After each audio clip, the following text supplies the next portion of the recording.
Hello, hello, hello. I'm Dan Salem. I'm live on the BuzzChomp YouTube channel. Here to talk the NFL with you. It's August tomorrow, which means the NFL is actually back. I'm Dan Salem. I'm going to go live over on Facebook before I dive into the debates. And 3, and 2, and 1.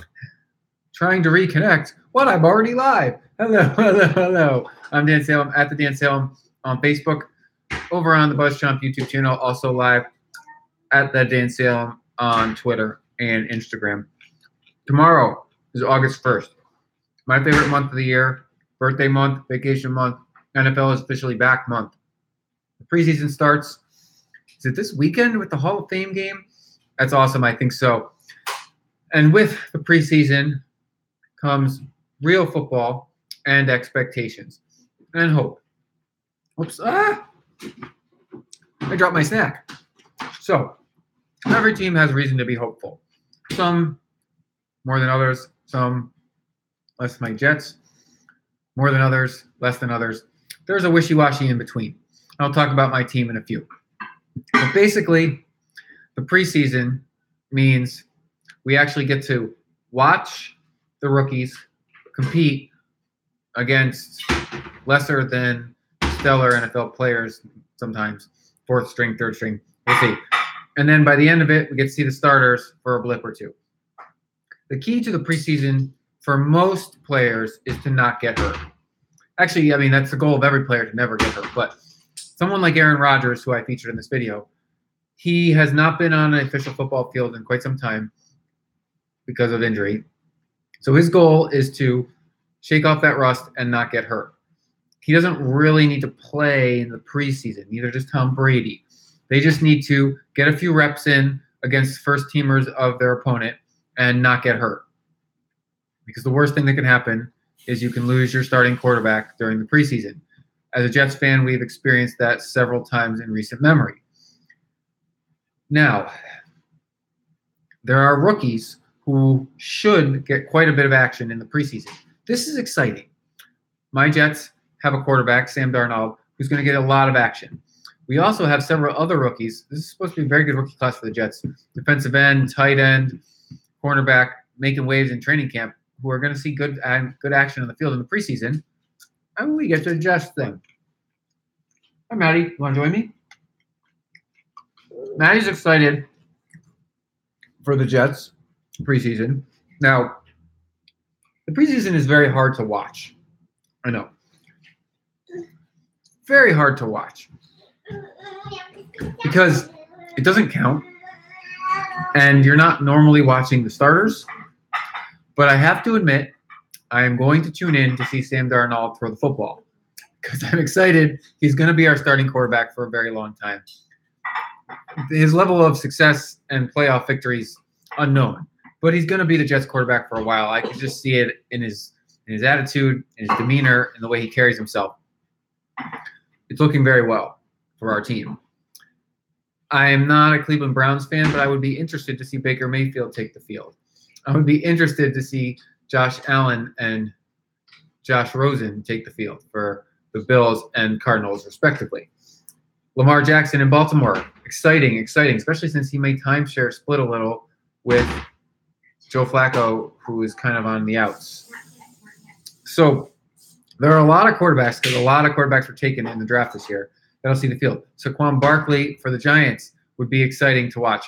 So this adds kind of cool factor to Giants-Jets, because the Giants and the Jets always play each other in the preseason. When Rex Ryan was there, they called it the Snoopy Bowl, and he had like a Snoopy trophy. That didn't really catch on. I think it died when his tenure with the Jets died. Maddie, I'm live. We're not watching TV. So it's no longer the Snoopy Bowl, but it's still intercity Giants-Jets, and we rarely get to play each other during the regular season. So now we get to see Sam Darnold versus Saquon Barkley. This is cool. Now, Maddie, thank you. Thank you for turning it back off. My daughter loves to turn the television on. She hasn't figured out how to turn Netflix on. Crossing her fingers, she doesn't get that far. Anyways, Giants-Jets has added emphasis this season because of the two rookies, both taking top 5. This is fun. This is exciting. Top 3, though, I do. It's fun and exciting. It's fun and exciting. You can watch later. I'm live. Anyways, I would like to see Sam Darnold win the starting job for the New York Jets. I think he has it in him, and he has a real potential. Josh McCown's excellent, but Darnold just has to match him to win Week 1. And he's going to be starting by the end of September. It'd be a real shocker if he doesn't. Now, Teddy Bridgewater, he's got a serious chance of stealing it from McCown, but I don't know how that even matters because Darnold's going to take it from either one of those guys. I watched for the Jets to make a Bridgewater trade during the preseason.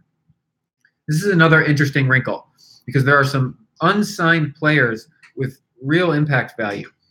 Derek Decker, formerly of the Jets, worked out for the Patriots today. New England does not. Sorry, my daughter's just opening up everything now. Too smart for us. Good thing, but difficult thing. The Patriots don't really have any name receivers, especially with Edelman being suspended for not maybe PEDs for a month.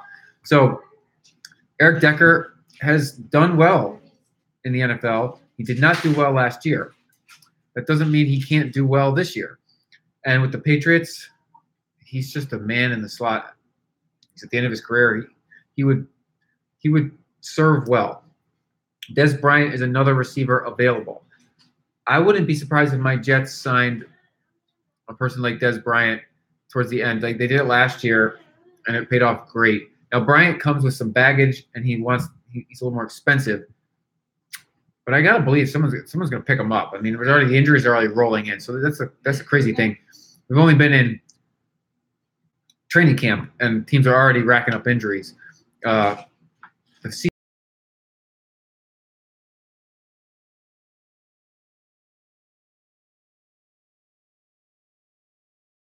radar now. I don't know why you would avoid Dez. I really don't think he was as big a locker room disruption as people like to make out to be. Oh, yeah, Doug Baldwin. Let's see. How serious is Doug Baldwin's injury? Hi, sweetie. You love your cheese, huh? Oh, he's only missing a couple weeks. But still, it's so early and you're getting hurt. It makes you nervous. Dez will sign over during the preseason. Eric Decker will sign during the preseason. I'm not sure where these contract standoffs will fall. Most of them have resolved themselves already. There is one unsigned rookie, the Bears' 8th pick overall, and apparently that's on Chicago for screwing this up.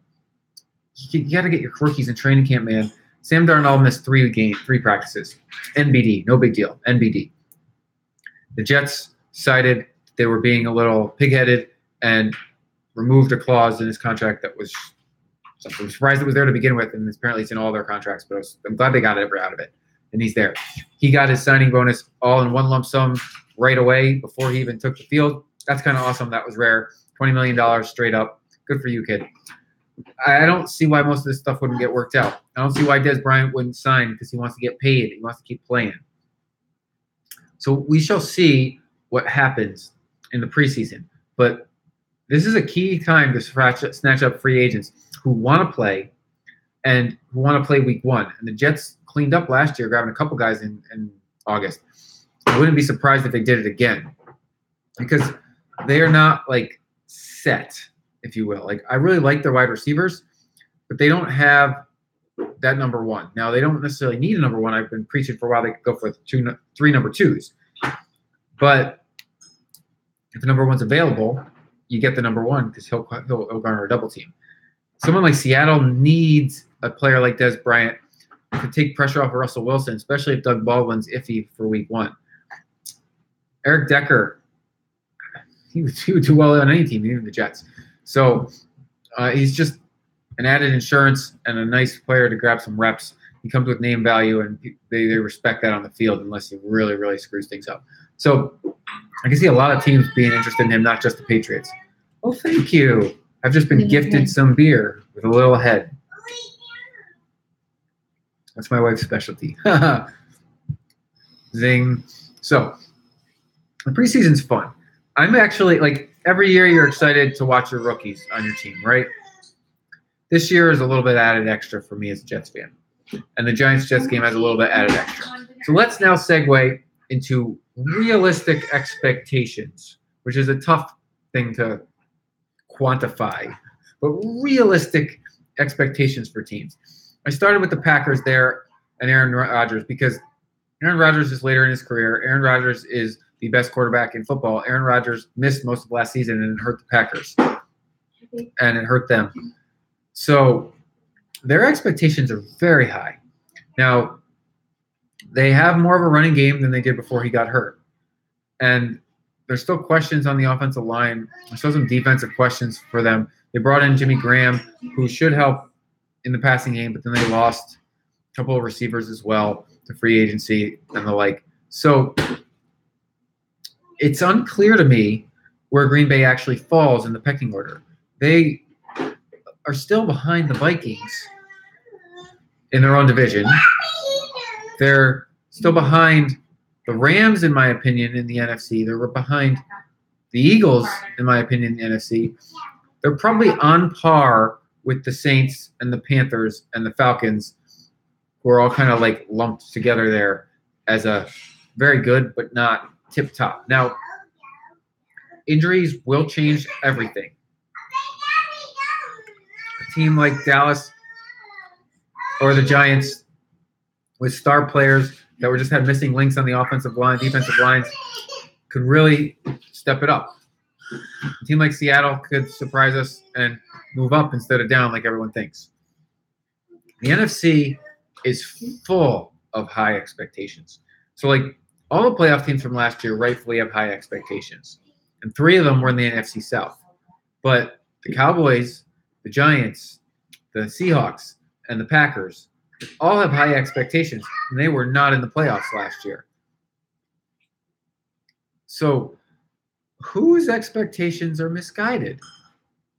See, the thing is about right now, none of them really are. They all have a good reason to have high expectations. They either bring in a strong defense, a strong running game, a strong quarterback, or a combination of the 3.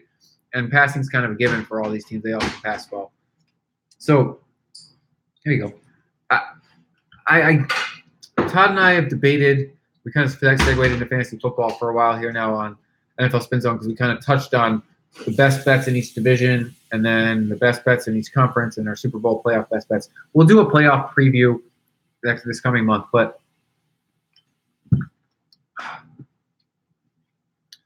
I like Philadelphia. They're going to get back to the playoffs. I don't think they'll be quite as dominant. Same with Minnesota. I like them both get back to the playoffs. I don't think they'll be quite as dominant. I like the Rams to win that division. I guess the Seahawks expectations are a bit misguided just because they don't have enough going on. I mean, they can surprise me. They can surprise all of us. But they have not had a good offensive line. They don't have enough going on, is my opinion.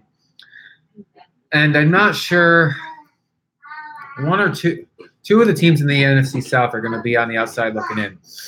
I don't know if Green Bay, they got a big hump to climb to make it into the playoffs. I don't think that they win their division. I think that the Vikings hold on. I think it's going to be a lot closer. So it'll be Green Bay, the Giants, the Cowboys, the Seahawks, the Falcons, and the Panthers for the 2 wild card spots. I already said I think the Seahawks fall short. I think Dallas falls short. I'm really somehow, with Odell Beckham, Saquon Barkley, and Eli Manning with protection, I kind of like the Giants as a wild card team this season. It's just like a sleeper pick, but they just up and down, up and down, up and down. I think Carolina misses because they're kind of up and down. They won't fall all the way down, but they'll miss. And I can see Atlanta finally missing too. So that kind of like leaves Green Bay a playoff spot in my book with the Giants as the 2 wild card teams. But there's a lot of room for debate there, and that's where the expectations come into play. Over in the AFC, I'll first start with my team, the Jets. They have the talent to compete for a wild card spot, but that really is contingent upon Sam Darnold's development and his quick development. Because regardless of how good or bad the Jets are, he's going to play at least half the season. That's a given. So this is his year, his rookie year. He's going to see the field for half the year. I really think he'll see the field by October 1st at the latest. But the Jets are going to have a very good defense, and they have a good running game. I like Bilal Powell and Isaiah Crowell. Now, Elijah McGuire is going to miss some time, which is unfortunate. He was he was really on the up and up. But I'm not writing off Thomas Rawls, and I'm not writing off the Jets bringing in another back just to spell some carries.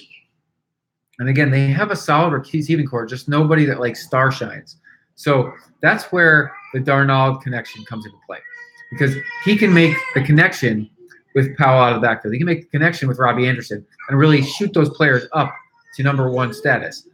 They can also bring somebody in the preseason here and shoot it up. So I don't think that the competition for the AFC wild card is very strong, not nearly compared to the NFC, which makes the Jets really in the picture there. I don't think Buffalo will be involved in that picture this season. New England gets the division.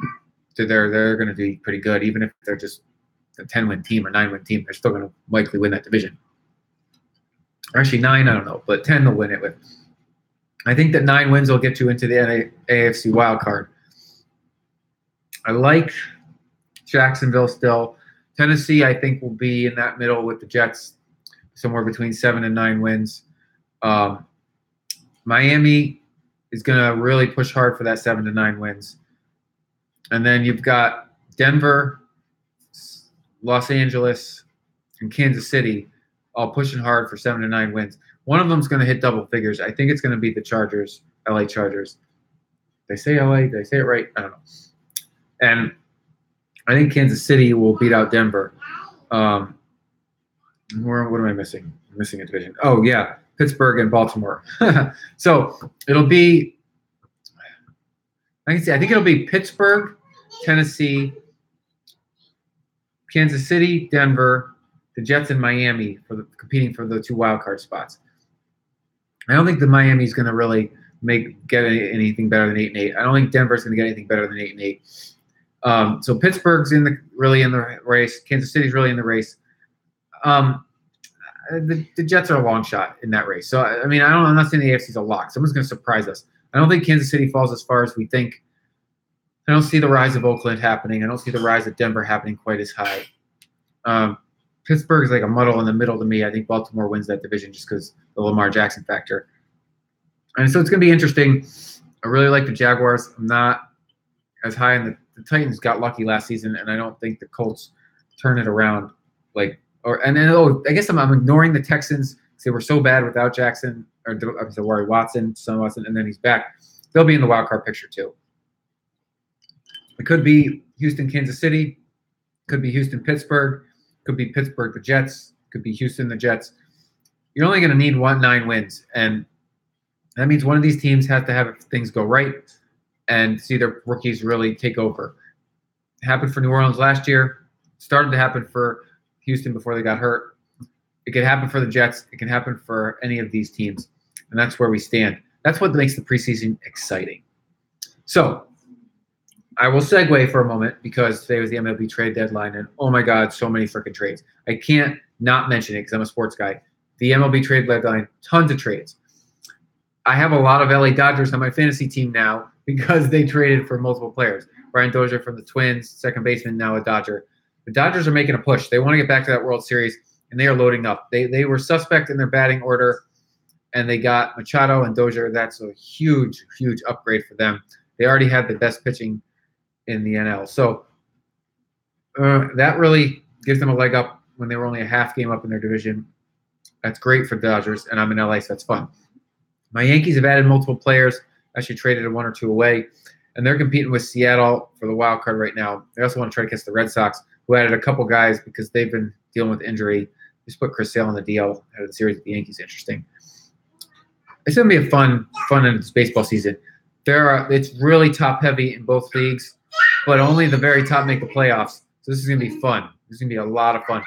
I'm really making a push for my Yankees to win the division and not be stuck in the wild card game again. That's not the end of the world. Not the end of the world.